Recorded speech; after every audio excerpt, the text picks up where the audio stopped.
Chapter 15 Herald. Turia, to some extent, now lay under siege, though the Tuchiks alone could not adequately invest the city. The other wagon peoples regarded the problem of the slaying of Kutuchik and the despoiling of his wagon as one best left to the resources of the people of the Four Bosk. It did not concern, in their opinion, the Kasars, the Katai, or the Paravashi. There had been Kasars who had wanted to fight, and even some Katai, but the calm heads of the Paravashi hadn't convinced them that the difficult lay between Turia and the Tuchiks, not Turia and the wagon peoples, generally. Indeed, envoys had flown on Tarnbacks to the Kasars, Katai, and Paravashi, assuring them of Turia's lack of hostile intentions towards them, and the envoys accompanied them with rich gifts. The cavalries of the Tuchiks, however, managed to maintain a reasonably effective blockade of the land routes to Turia. 4 times masses of Tharlian cavalry had charged forth from the city, and every time the hundreds withdrew before them into the charge had been enveloped in the swirling Kaila. And then its riders were brought down, swiftly by the flashing arrows of the Tuchiks, riding in closely, almost to lance range, firing again and again until striking home. Several times also hosts of the Tharlian had attempted to protect caravans leaving the city, or advance to meet scheduled caravans approaching Turia, but each time, in spite of this support, the swift, harrying, determined riders of the Tuchiks had forced the caravans to turn back, or man by man, beast by beast, left them scattered across the pasangs of the prairie. The mercenary townsmen of Turia, most feared by the Tuchiks, for such could with relative impunity fire upon them from the safety of their soaring height. But even this dread weapon of Turia could not by itself drive the Tuchiks from the surrounding plains. In the field the Tuchiks would counter the townsmen by breaking open the hundreds into scattered tens, and presenting only erratic, swiftly moving targets. It is difficult to strike a rider or a beast at a distance from Tarnbach when he is well aware of you and ready to evade your missile.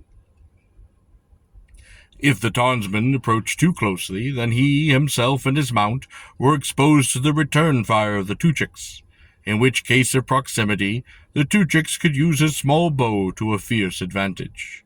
The archery of a townsman, of course, is most effective against massed infantry, or clusters of ponderous Tharlian.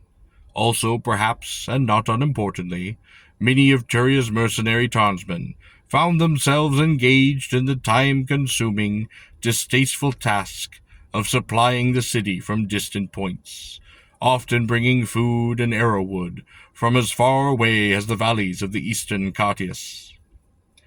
I presume that the mercenaries, being townsmen, a proud, headstrong breed of men, made the Turians pay highly for the supplies that they carried. The indignities of being beasts of burden being lessened somewhat by the compensating weight of golden tarn discs. There was no problem of water within the city, for Turia's waters are supplied by deep, tile-lined wells, some of them many hundreds of feet deep. There are also siege reservoirs, bled with the melted snows of the winter and the rains of the spring. Kamchak and Kailabak would sit in fury regarding the distant white walls of Turia. He could not prevent the supplying of the city by air, for he lacked siege engines, and men, and skills of the northern cities. He stood as a nomad, in his way baffled at the walls raised against him. "I wonder," I said, "why the townsmen have not struck at the wagons with fire arrows. Why they do not attack the Bosk themselves, slaying them from the air, forcing you to withdraw to protect your beasts." It seemed to be a simple elemental strategy. There was, after all, no place in the prairies to hide the wagons or the Bosk, and townsmen could easily reach them anywhere within a radius of several hundred pasangs. "They are mercenaries," growled Kamchak. "I do not understand your meaning," I said. "We have paid them, not to burn the wagons, nor slay the Bosks." They are being paid by both sides? Of course, said Kamchak irritably. For some reason, this upset me, though naturally I was pleased that the wagons and the Bosk were safe. I suppose I was angered because I myself was a townsman, and it seemed somehow improper for warriors astride those mighty tarns to barter their favors indiscriminately for gold from either side. But, said Kamchak, I think in the end Safrar of Toria will meet their price, and the wagons will be fired, and the Bosk slain. He then gritted his teeth angrily. He has not yet met it, said Kamchak. Because we have not yet harmed him, nor made him feel our presence. I nodded. We will withdraw, said Kamchak. He turned to his subordinate. Let the wagons be gathered, and the Bosk turned from Turia. Are you giving up? I asked. Kamchak's eyes briefly gleamed. Then he smiled a predatory smile. Of course, he said, and I shrugged. I knew that I myself must somehow enter Turia, for in Turia now lay that golden sphere. I must somehow attempt to seize it, and return it to the Sadar. Was it not for this purpose that I had even come to the wagon peoples? I cursed the fact that I had waited so long, even to the time of the omen-taking, for therefore had I lost the opportunity to try for the sphere myself in the wagons of Kutatuchik. Now, to my chagrin, the sphere lay not in the Tuchik wagon on the open prairie, but presumably in the house of Safrar, a merchant stronghold, behind the high white walls of Turia. I did not speak to Kamchak of my intention, for I was confident that he would have, and quite properly, objected to so foolish a mission, perhaps even have attempted to prevent me in leaving the camp. Yet I did not know the city. I could not see how I might enter. I did not know how I might even attempt to succeed in so dangerous a task as that which I had set myself. The afternoon among the wagons was a busy one, for we were preparing to move. Already the herds had been eased eastward, away from Turia toward the Thrasa, then the distant sea.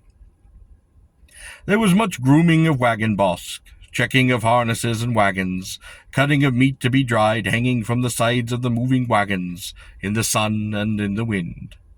In the morning, the wagons in their long lines would follow the slowly moving herds away from Turia. Meanwhile, the omen taking, even with the participation of the Tuchik Heraspexes, continued, for the hospexes of the people would remain behind until even the final readings had been completed. I had heard from a master of hunting sleen that the omens were developing most predictably, several to one against the choice of any Ubar San. Indeed, the difficulties of the Tuchiks with the Turians had possibly, I guessed, exerted its influence on an omen or two in passing.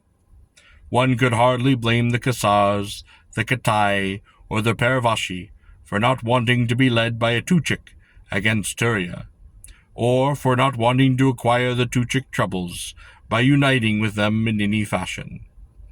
The Paravashi were particularly insistent upon maintaining the independence of the peoples since the death of Kutatuchik. Kamchak had turned most ugly in manner. Now he seldom drank, he seldom joked, and he seldom laughed. I missed his hitherto frequent proposals of contests, his races, and his wagers. He now seemed most dour, moody, and consumed with a hatred for Turia and the Turians. He seemed particularly vicious with Afris, for she was Turian. When he returned that night from the wagon of Kutatuchik to his own wagon, he strode angrily to the sleen cage, where he had confined Afris with Elizabeth during the putative attack. He unlocked the door and ordered the Turian maiden forth, commanding her to stand before him head down. Then, without speaking, to her consternation, he tore swiftly away the yellow kamesk and fastened slave bracelets back upon her wrist. "I should whip you," he said. The girl trembled. "But why, master?" "Because you are a Turian." The girl then looked at him with tears in her eyes. Roughly, Kamchak took her by the arm and thrust her back into the sling cage beside the miserable Elizabeth Cardwell. He shut the door, and he locked it. "Master?" questioned Afris. "Silence, slave," he said, and the girl dared not speak. "There, both of you will wait for the Iron Master." He snarled and turned abruptly, and went to the stairs of the wagon. But the Iron Master did not come that night, or the next, or even the next. In these days of siege and war, there were many and more important matters to attend to than the branding and collaring of a lowly slave. "Let him ride with his 100, Kamchak said. "They will not run away. Let them wait like sea sheep in their cage, not knowing upon which day the iron will come." Also, perhaps, for no reason better than his suddenly found hatred for Afris of Turia, he seemed in no hurry to free the girls from their confinement. "Let them crawl out," he snarled, "begging for the brand." Afris, in particular, seemed utterly distraught by Kamchak's unreasoning cruelty, his callous treatment of herself and of Elizabeth. Perhaps most by his sudden, seeming indifference to her. I suspected, though the girl would not have dreamed of making the admission, that her heart as well as her body might rightfully have been claimed as his by the cruel Ubar of the Tuchiks. Elizabeth Cardwell refused to meet my eyes, and would not so much as speak to me. "Go away," she would cry. "Leave me."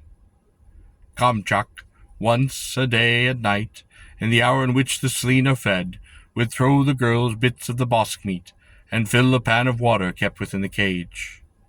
I remonstrated with him frequently in private, but he was adamant. He would look at Afris and then return to the wagon, and sit cross-legged, not speaking, for hours, staring at the side of the wagon. Once he pounded the rug on a polished floor in front of him and cried out angrily, as though to remind himself of some insignificant and inalterable fact. "She is Turian! Turian!" The work of the wagon was done by Tuka and another girl, whom Kamchak had hired for the purpose.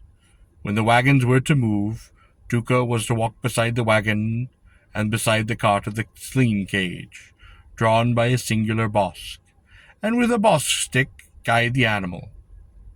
I once spoke harshly to her when I saw her cruelly poke Elizabeth Cardwell through the bars with her bosk stick. Never did she do so again when I was in nearby. She seemed to leave the distressed red-eyed Afris of Turia alone, perhaps because she was Turian, perhaps because she had no grievance against her. "Where now is the pelt of the red laurel, slave?" Tuka would taunt Elizabeth, threatening her with the bosk stick.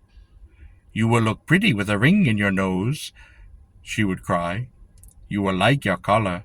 Wait until you feel the iron." Slaves like Tuka, Kamchak never rebuked Tuka, but would silence her when I was present. Elizabeth endured the insults as though paying no attention, but sometimes at night I could hear her sobbing. I searched among the wagons long before I found, sitting cross-legged beneath the wagon, wrapped in a worn bosk robe, his weapons at hand folded in leathers, the young man whose name was Harold. The blond-haired, blue-eyed fellow who had been so victimized by Harina, she of the first wagon, who had fallen spoils to Turia in the games of love war. He was eating a piece of bosk meat in the Tuchik fashion, holding the meat in his left hand and between his teeth, and cutting pieces from it with a quiver scarcely a quarter-inch from his lips, then chewing the severed bite, and then again holding the meat in his hands and teeth, and cutting again.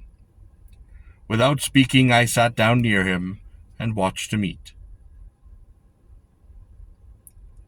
He eyed me warily, and neither did we speak. After a time, I spoke to him. "How were the bosk?" "They are doing as well as might be expected," he said. "Are the quivers sharp?" I inquired. "We try to keep them that way," he said. "It is important," I observed, "to keep the axles of a wagon greased." I agree, he said. One would think so. He handed me a piece of the meat, and I chewed upon it. You are Tal Cabot, the Korriban, he said. Yes, I said, and you are Harold the Tuchik. He looked at me and smiled. Yes, he said, I am Harold the Tuchik. I am going to Turia, I said. That is interesting, he said. Harold said too, Harold, I too am going to Turia. On an important matter? I inquired. A bit, he said. What is it you think to do? I asked. Acquire a girl, he said. Oh. What is it you wish in Turia? Inquired Harold. Nothing important, I remarked. A woman? He asked. No, I said. A golden sphere. I know of it, said Harold. It was stolen from the wagon of Kutatuchik. He looked at me. It is ill to lie. It is worthless. Perhaps, I admitted, but I think I shall go to Turia and look about for it. Should I chance to see it, I might pick it up and bring it back with me. Where do you think this golden sphere will be lying? Asked Harold. I expect it might be found here or there in the house of Safrar, a merchant of Turia. That is interesting, he said. I had thought I might try chain luck in the pleasure gardens of a Turian merchant named Safrar, said Harold. That is interesting indeed, I said. Perhaps it is the same. That is possible. The smallish fellow, rather fat, with 2 yellow teeth. Yes, I said. Then I shall attempt not to be with her, I said. I think that is a good idea. Then we sat again for some time, not speaking further. Him eating, I watching while he cut and chewed the meat that was his supper. There was a fire nearby, but it was not his fire. The wagon over his head was not his wagon. There was no Kyla tethered to his hand. As far as I could gather, Harold had little more than the clothes upon his back, a bosk-hide robe, his weapons, and his supper. You will be slain in Turia, said Harold, finishing his meat and wiping his mouth in Tuchik fashion upon the back of his right sleeve. Perhaps, I admitted. You do not even know how to enter the city, he said. That is true, I admitted. How can you in Turia? I can in Turia whenever I wish, he said. You know a way? Perhaps. Perhaps I might accompany you. Perhaps. He granted once more, carefully wiping the quiver upon the back of his left sleeve. When are you going to Turia? I asked. Tonight, he said. I looked at him. Why have you not gone before? I asked. He smiled. Tamchak, he said, told me to wait for you.